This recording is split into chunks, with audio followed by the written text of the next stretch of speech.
할렐루야. 주님의 사랑과 평강이 2023년에도 이 열린 선교 방송에서 흘러서 전 세계로 또 특히 캄보디아를 섬기고 계시는데 그곳에서도 주의 사랑이 늘 퍼지기를 간절히 기도합니다. 오늘도 지난번에 이어서 유다서 1장 12절 같이 은혜를 한번 나눠보도록 하겠습니다. 12절에 보게 되면 개적 성경에는 이렇게 기록되어 있습니다. 그들은 기탄 없이 너희와 함께 먹으니, 이렇게 기록이 되어 있고, 다른 성경에는 이렇게 기록이 되어 있습니다. 이 사람들은 아무런 꺼리낌 없이 여러분들과 함께 먹으니, 그랬었어요.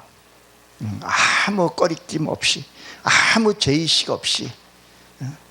하나님의 자녀인데도 우리가 때로는 꺼리낌 없이 행동하는 것들이 있습니다. 저 역시도 어때는 꺼리낌 없이 행동하는 것들이 있더라고요. 이거를 바로 잡아야 합니다. 여기 보게 되면 그들은 이렇게 되어 있는데, 이 그들은 그와 같이 동일한 것, 뭐 이런 것을 뜻을 갖고 있어요. 그럼 이게 뭘까요? 지난번에 11절의 말씀을 봤던 것처럼 가인이 등장했었죠. 그 가인이 뭐라 그랬었어요? 말씀을 가지고 너희들이 무엇을 했냐는 거예요.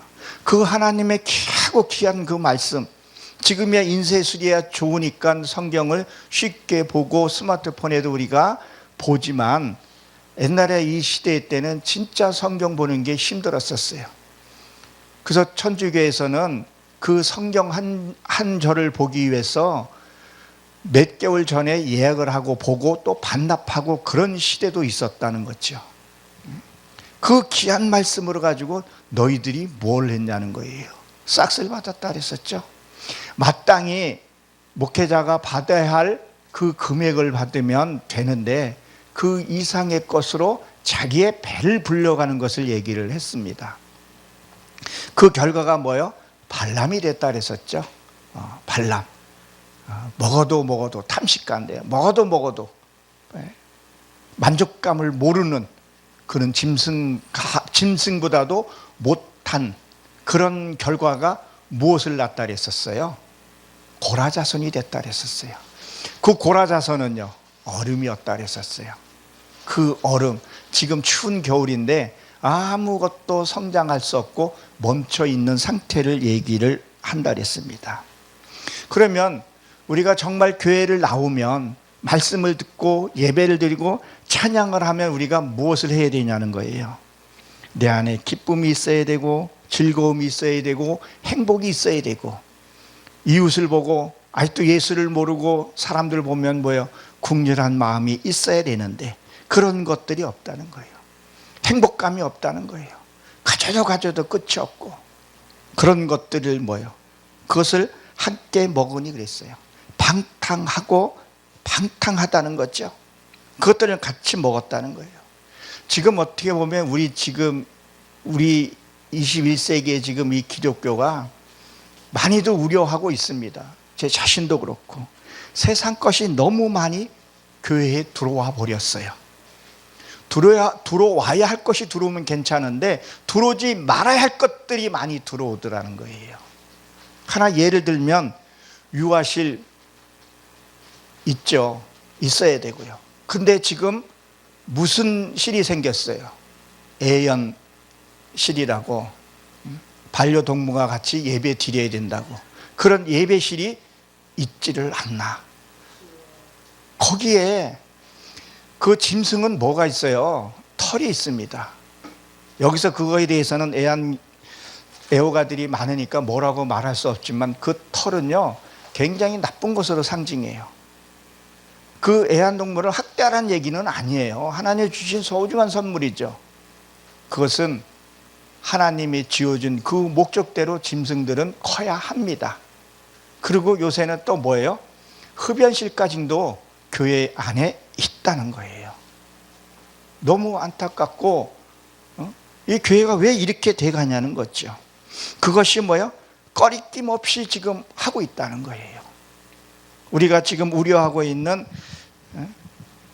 트랜스젠더 같은 굉장히 우려되는 부분들, 그 수술을 함으로 인해서 사망에 이르는 게까지 있다는 거죠.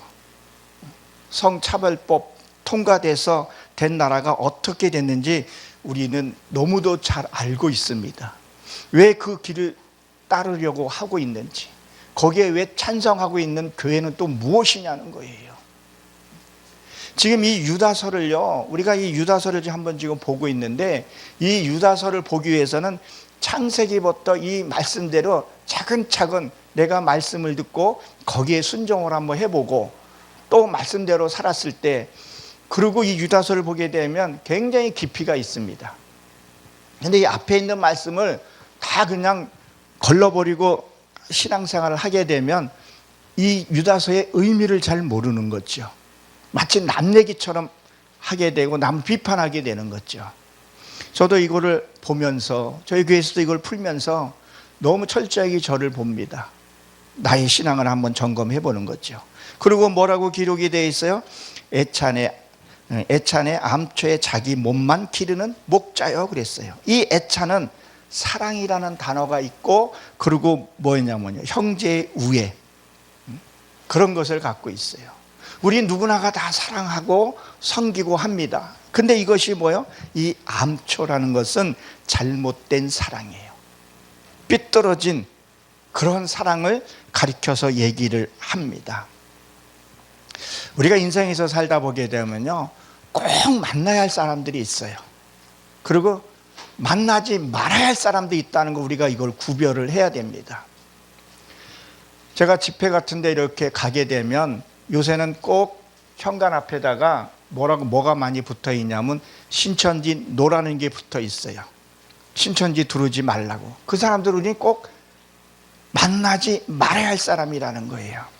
여러분들이 잘 알다시피 요엘서 3장 17절에 보게 되면 예루살렘, 그 거룩한 예루살렘이 성전이 세워지게 되면 이방인들이 왕래하지 못할 것이다, 이렇게 되어 있어요.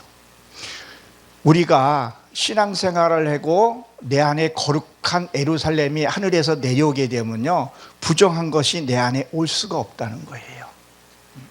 그게 들어와서는 안 된다는 얘기를 하고 있는 거죠. 이것이 바깥에도 그렇지만 내 안에도 쓸데없는 생각들이 내 안에 왕래하지 않는다는 거예요. 지금 요새 참 뉴스를 틀어보면 뉴스에 얼마나 답답하고 경제고 문화고 수출도 지금 굉장히 타격을 받고 있죠. 그런 것들, 염려 이런 것들을, 그런 것들이 왕래를 안 하게 된다는 거죠. 그런 걸 보면서 내 삶을 한번 봐야 된다는 거예요. 우리가 잘 알다시피 성경에서, 신명기에서도 그런 일이 있죠. 뭐라 그럽니까? 절대 남겨두지 말고 며느리도 받아들이지 말라고, 그런 부분들이 있어요. 그 만나지 말아야 할 부분들, 그런 것들을 끊어내고 해야 되는데, 그렇지 않는 경우로 해서 내 신앙이 타격을 받거나 오염이 되거나 그런 경우들이 주변에 왕왕 있습니다.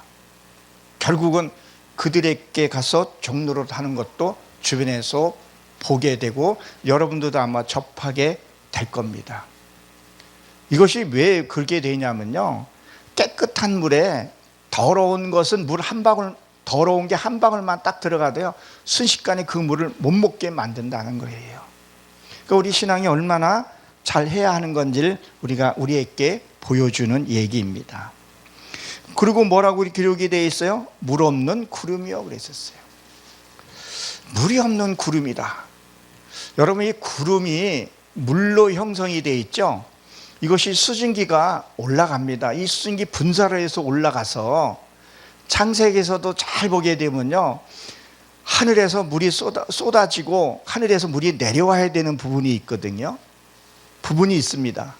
그러면 이게 올라가서 내려와야 돼요. 뭘로요? 물은 우리가 말씀으로 비유로 합니다. 그럼 뭐요? 이 물을 언제 와야 되냐? 내가 그 지역에 가뭄이 있을 때, 그렇죠? 그때 물이 내려와야 된다는 거예요. 그러니까 무슨 얘기를 하냐면 정말 우리 목자들이 정말 영혼 사랑하는 마음을 갖고 있어야 된다는 거예요. 그런 마음으로 갖고 목회를 해야 한다는 거예요. 이게 무슨 말이냐면, 자, 성도가 정말 말씀이 없어서 갈급해하고 힘들어하고 고통하는 성도가 있어요. 그러면 그때 필요한 말씀을 줘야 된다는 거예요. 또 내 스스로도 뭐냐는 거예요. 내 스스로도 어떤 일을 만났을 때, 어떤 사건을 만났을 때 그때 하나님의 말씀이 생각이 나야 된다는 거예요. 그때 뭐예요? 하늘에서 비가 내려와야 된다는 거예요. 근데 물 없는 구름이라 그랬어요. 물이 없다는 거예요. 말씀이 없는 그런 것을 얘기를 하는 거죠.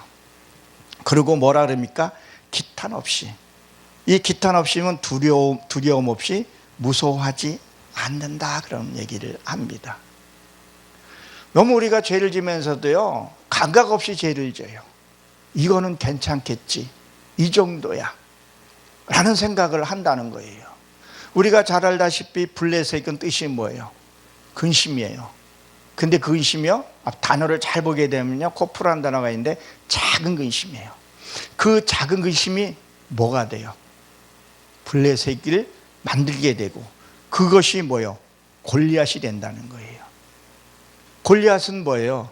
근심과 염려로 되어져 있는 것을 얘기를 하죠. 그러니까 다윗이 물맷돌로 가지고, 물맷돌 몇 개를 가져갔어요? 4개를 가져갑니다. 그리고 하나를 내 근심을 정확하게 이마에 맞춰야 되는 거죠. 그리고 성경에 보게 되면 그 3개도 나중에 그 형제를 위해서 다 쓰게 됩니다. 그런 어떤 작은 근심을 내가 처리하고 잡아야 되는데 그것이 없다는 거예요. 그냥 이쯤이야, 이거야. 요새 반려동물 시대니까 예배장에 반려동물 있고 같이 예배드리면 좋지.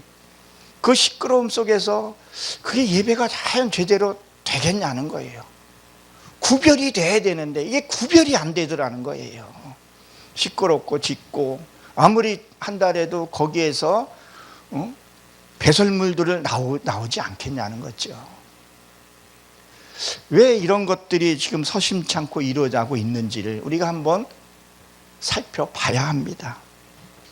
빌립보서 2장 12절에 보게 되면 이렇게 기록이 되어 있습니다. 나 있을 때뿐만 아니라 더욱 지금 나 없을 때와 같이 항상 복종하며 두려워하며 떨며 너희는 구원을 얻으라, 이렇게 되어 있어요. 늘 자기 자신을 살피고 두려운 마음으로 살펴봐야 된다는 거예요. 이것이 성경에 에베소서 사도 바울이 두렵고 떨리는 마음으로 구원 얻으라는 얘기가 참 많이 나오잖아요. 이게 사도 바울이 신앙을 처음에 시작할 때가 아니라 목회 끝날 때 그런 얘기를 많이 썼어요. 나 이 정도면 됐어. 나 이 정도면 잘하고 있는 거야. 그러면 이미 그건 넘어진 겁니다. 항시 자기를 살피고 두려워하고 어떻게 이 어두움의 세계가 오는지, 이 어둠의 세계를 우리가 봐야 돼요. 너무 우리는 예수 성부와 성자와 기름 부었다고 단순하게만 생각하고 그러면 다 됐다고 생각을 할 수 있다는 거예요. 아니에요. 영적 흐름을 봐야 되고 그들의 올무가 어떻게인지 봐야 돼요.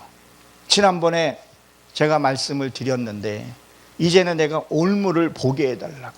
그 올무를 봐야 내가 비켜갈 수 있는 거죠. 근데 이거를 우리가 못 보면 올무에 걸리게 된다는 거예요.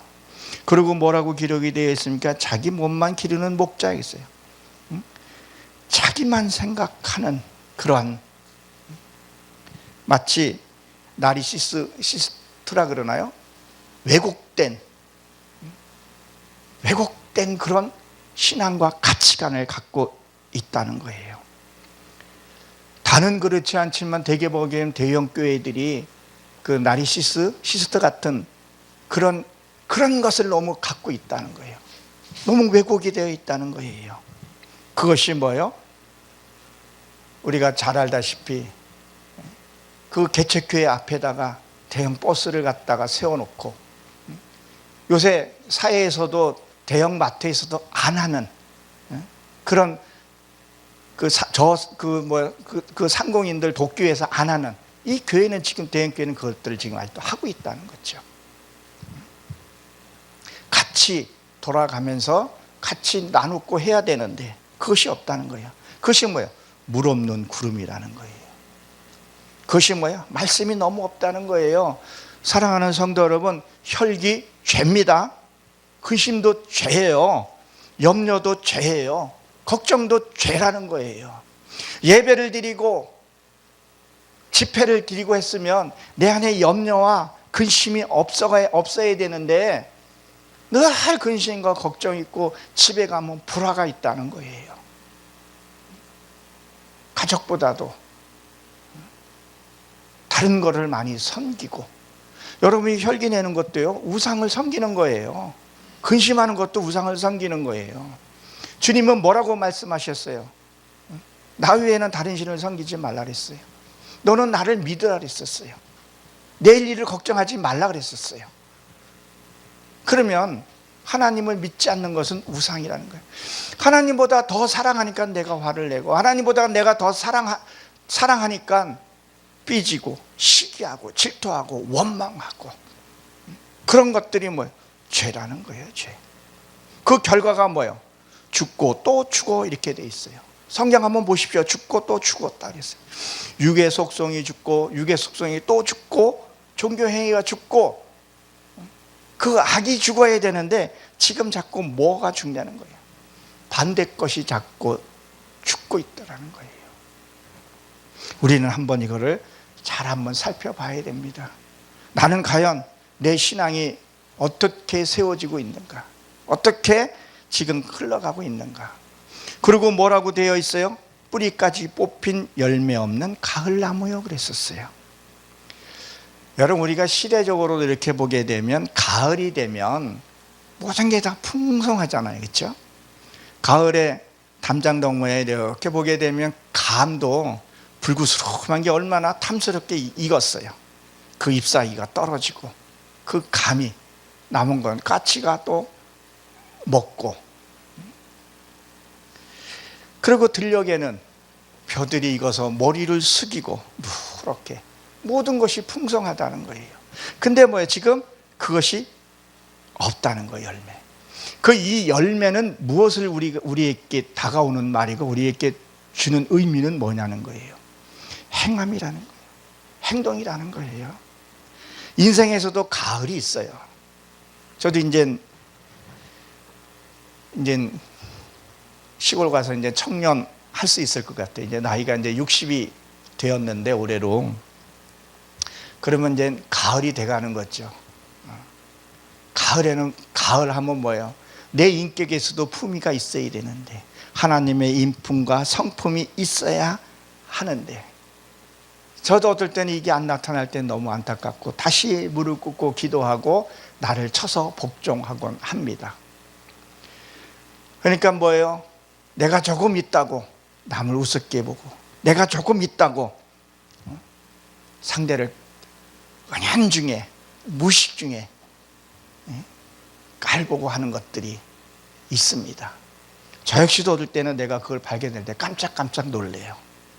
그리고 다시 몸을 가다듬고 겸손해지려고 합니다. 사랑하는 성도 여러분, 이 고난받는 자, 그 사람은요 하나님과 더 깊게 교제하고 있다는 것을 여러분 아시기 바랍니다. 잠언 25장 14절에 보게 되면 이렇게 기록이 되어 있습니다. 선물한다고 거짓 자랑하는 자는 비 없는 구름과 바람 같으니라 그랬었어요. 여러분, 이 선물한다고, 이 선물은 뭐죠? 에베소서 2장에 보게 되면 하나님의 구원의 선물이에요. 근데 선물을 한다고, 여기 바람은 루아 성령을 가리키고 있는데, 선물을 한다고 하는데 예수 그리스도의 구원의 선물이 빠져버렸다는 지금 잠언에서 얘기를 하고 있어요. 거짓 자랑하며, 거짓으로 자랑하며, 자기 몸 부풀리고 자기 과시하고. 우리가 진짜 예배당에 나와서 예배를 드리면 내 안에 근심이 해결이 되고 하나님을 만나면서 내가 소망이 살아나고 기쁨이 살아나고 그것이 살아나야 하는데 착시적인 그런 효과를 줘서는 안 된다는 거예요. 그럼 우리 기독교가 새로이 변화되고 영향력을 끼쳐야 되는데 그게 없다는 거예요. 그러니까 잠언에서도 뭐예요? 선물한다고 하면서 거짓 자랑을 하는, 구원의 선물은 싹 빼버리고 무슨 선물요? 자, 외적인 그런 부만 가시하고 있다는 거예요. 우리는 정말 복음을 전하면서 정말 예수 그리스도의 그 어마어마한 사랑을 전하고 있는가 한번 살펴봐야 돼요. 그래서 제가 가끔 가다가 어디 가게 되면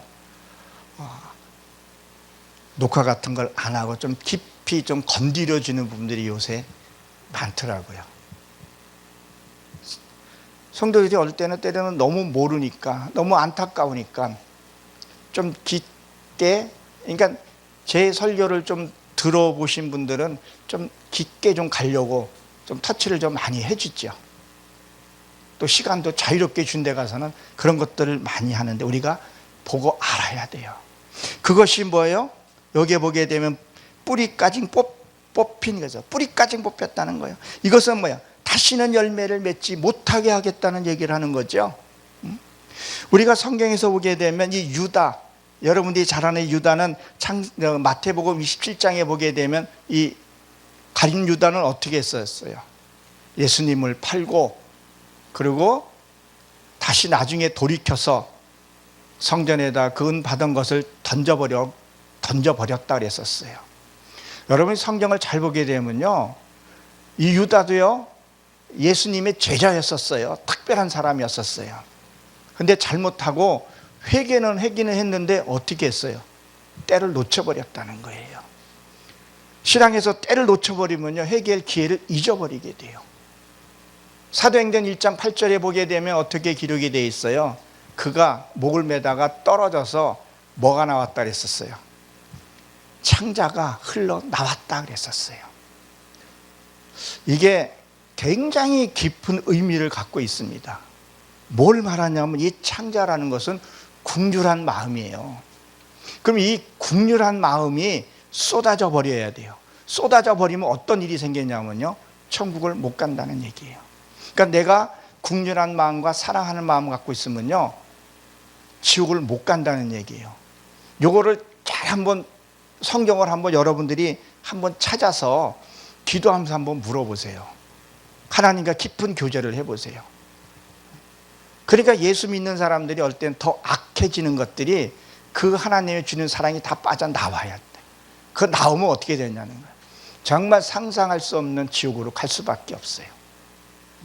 그냥 예수님이 배반해서 가룟 유다가 이 창자가 터졌다 이렇게 생각을 하고 흘러나왔다 생각하는데 하나님의 준 그 국률함들이 다 빠지게 되면요 정말 우리가 가고 싶지 않은 지옥에 갈 수밖에 없다는 거예요.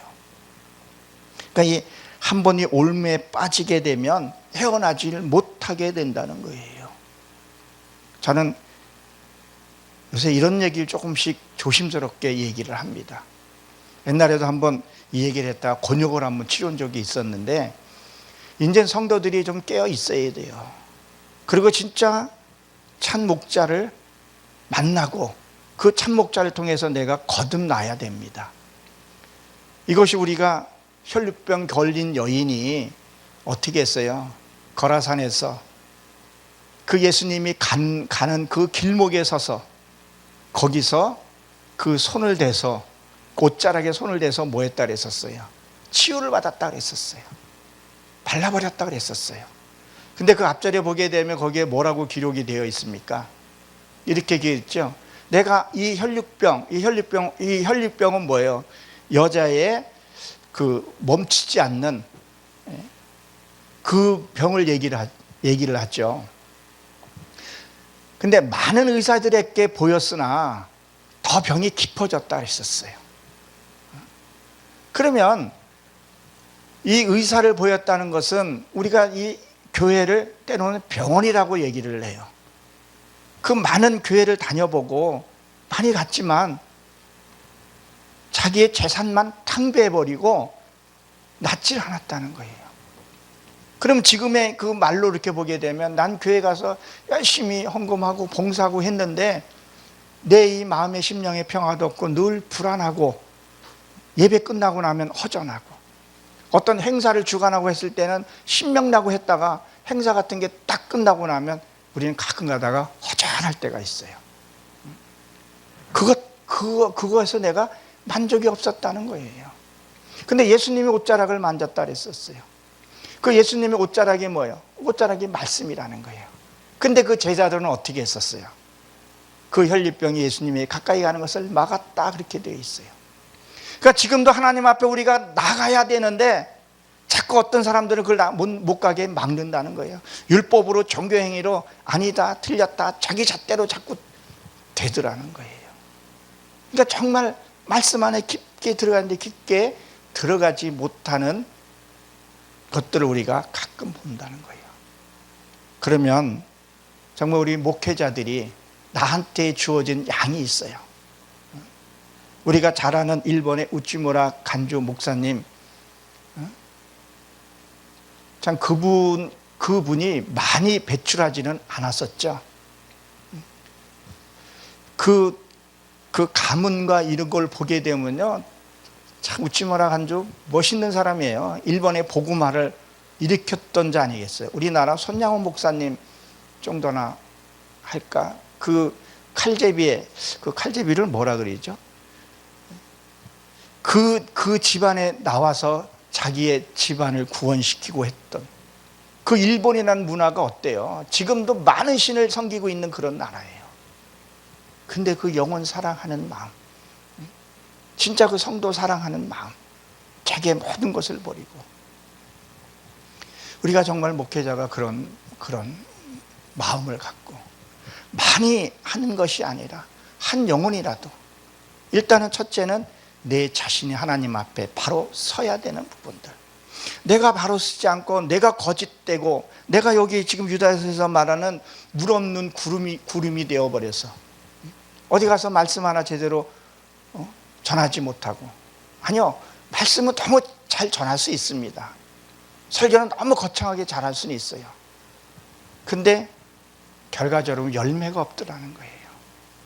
자기 하나도 기쁨이 없고, 목회자가 자살을 하고 거기에 성도가 자살을 하고 또 자살자가 그 집안에서 자살하는 사람이 나오고, 그 성경에 있는 말씀에 있는 것처럼 그 흘러오는 죄들을 이거를 해결하지 못했던 거예요. 목사가 돼가지고 그것을 끊어야 되는데 그 하지 못한 부분들, 여러분들도 잘 아실 거예요. 형제지간에 내 부모 형제들이 우애가 안 좋고 싸움이 심한 사람도요, 자기 형제들 보면 싸우는 경우들이 많아요. 이게 해결이 안 되는 부분들이 되게 많아요. 이것을 끊지를 못했기 때문에 그렇다는 거예요. 성경에 되게 많이 나오잖아요. 조상의 죄를 내가 감당해야 된다는 부분들, 이러한 것들을 하나씩 가르쳐가면서 깨달아야 하는 부분들인데 우리는 그것을 몰라서 못하는 경우도 있지만 알고도 못하더라는 거예요. 그럼 왜 알고도 못하냐는 거예요. 이것을 알게 되면 세상 것을 놔버려야 돼요. 세상의 부귀를 놔버려야 돼요. 나의 세상의 기쁨들을 내려놔야 돼요. 그것을 겪을 동안에는 어떤 일이 생기냐는 거예요. 때로는 너무도 고통스러운 일이 있어요. 근데 반드시 그걸 통과해야 돼요. 이 다음 절에 이제 이게 보게 되면, 오늘 시간이 없어서 다는 못하지만 다음 절에 보게 되면 그러한 것들이 나와요. 자기의 수치의 거품을 바다에 갖고요. 바다에 거친 물결을 갖고. 이것들을 잠깐 설명하면, 이 거친이라는 것이 인생의 삶에서 이게 풍지풍파들이 되게 많습니다. 근데 반드시 그걸 통과해야 될 그 과정들이 있어요. 우리가 말씀을 들었어요. 은혜를 받았어요. 그건 그걸로 끝나는 게 아니라 그걸 해결하기 위해서 세상으로 가야 합니다. 그렇죠? 아브라함도 가문을 만났을 때 어디 갔어요? 애굽으로 갔어요. 야곱도 그랬어요. 예수님도 그랬어요. 그리고 누가 그랬어요? 사도 바울도 다메섹에서 하나님의 은혜를 받고 어디로 갔어요? 3년 반 광야로 갔는 거예요. 광야는 뭐 어떻게 보면 세상이에요. 그러면 그 세상에서는 내가 열매를 얻을 수 있는 그 속에 진짜 말씀이 있다는 거예요. 그러면 우리가 세상에 가서 부딪혀요. 나를 핍박하는 사람, 나를 모함하는 사람, 또 나를 사랑하는 사람이 있어요. 그러면 그걸 어떻게 해결을 하냐는 거예요. 이거를 갖고 해결할 데가 없으면요, 이게 악해져 버려요. 자기도 모르게. 뭐가 생겨요? 분노심이 생기고 적대감이 생기고 이것이 생겨요.